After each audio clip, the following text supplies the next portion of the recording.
Assalamualaikum warahmatullahi wabarakatuh. Selamat datang kembali di channel saya. Ya, di video kali ini kita masih akan memberi informasi mengenai Kartu Jakarta Pintar Plus tahap 2 tahun 2021 nih ya, yang sudah berjalan hampir 1 minggu. Tapi masih banyak yang bertanya-tanya nih ya, bagaimana nih KJP saya tidak ada lagi di sekolah atau tidak terdaftar lagi di KJP.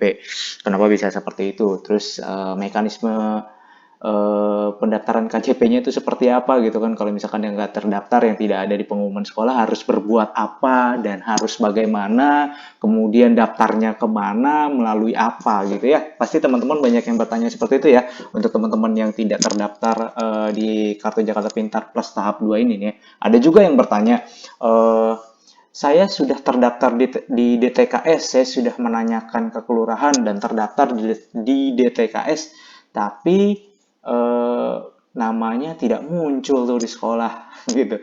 Itu kenapa tuh gitu ya? Banyak yang bertanya seperti itu. Oke, kita akan memberi informasi ya. Kita akan coba sharing, berbagi, menjawab pertanyaan-pertanyaan teman-teman di atas tadi, bagaimana cara daftarnya, kemudian kenapa KJP-nya itu tidak terdaftar padahal di DTKS terdaftar. Tapi sebelum itu, teman-teman bisa subscribe dulu channel ini untuk mendukung agar channel ini bisa berkembang dan bisa bermanfaat untuk masyarakat lebih banyak, dan tentunya bisa memberikan informasi-informasi yang berguna untuk teman-teman. Baik teman-teman, untuk yang permasalahan pertama nih ya, misalkan saya tidak terdaftar di KJP tahap 2 ini gitu kan, di pengumuman sekolah tidak ada. Bagaimana tuh Pak caranya? Yang pertama adalah karena ini KJP tahap 2 lanjutan dari tahap 1, itu ada beberapa yang diambil dari tahap 1 ya. Itu namanya exciting. Nah, kalau misalkan di excitingnya tidak ada, maka bisa jadi sebagai penerima baru di tahap kedua. Lalu bagaimana kalau misalkan di tahap keduanya juga tidak ada nih, pokoknya tidak dari pengumuman sekolah tidak ada, bagaimana ya? Ya berarti teman-teman harus daftar terlebih dahulu ke PMOTM-nya, kemudian nanti baru dinyatakan layak, baru masuk ke DTKS gitu ya.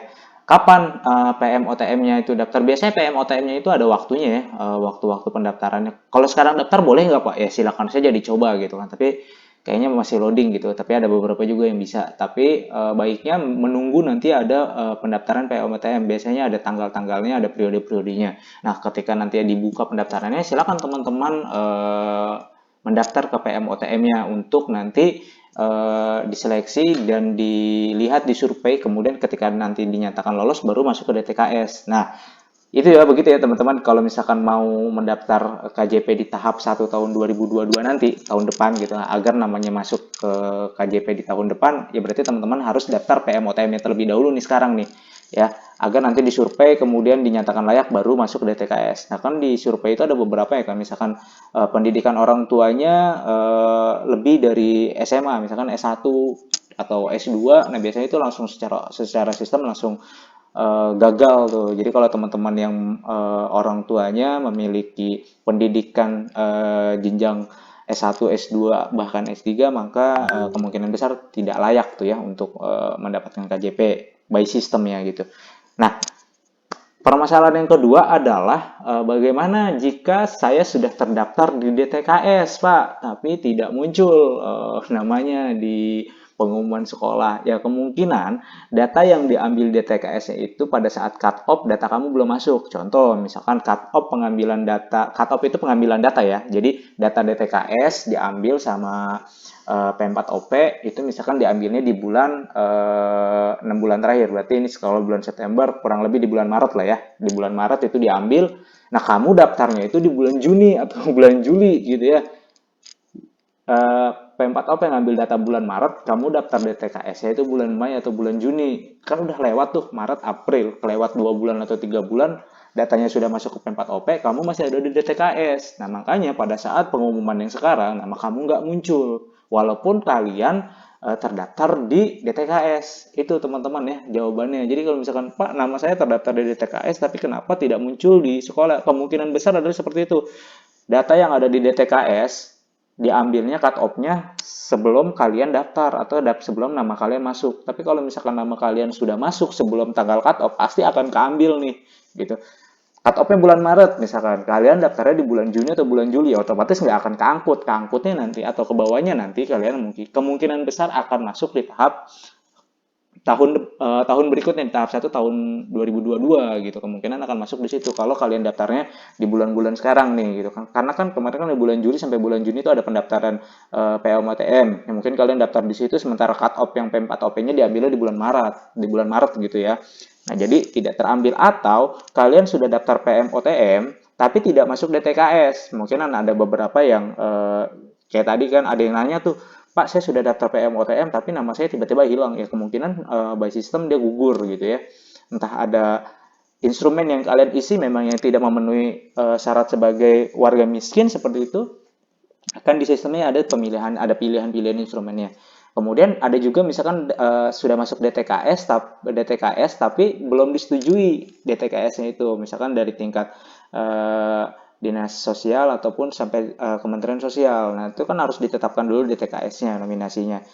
Intinya adalah ketika kalian daftar DTKS, kemungkinan besar cut off-nya itu kalian sudah lewat, makanya datanya tidak bisa diambil di tahap 2 tahun 2021 ini gitu.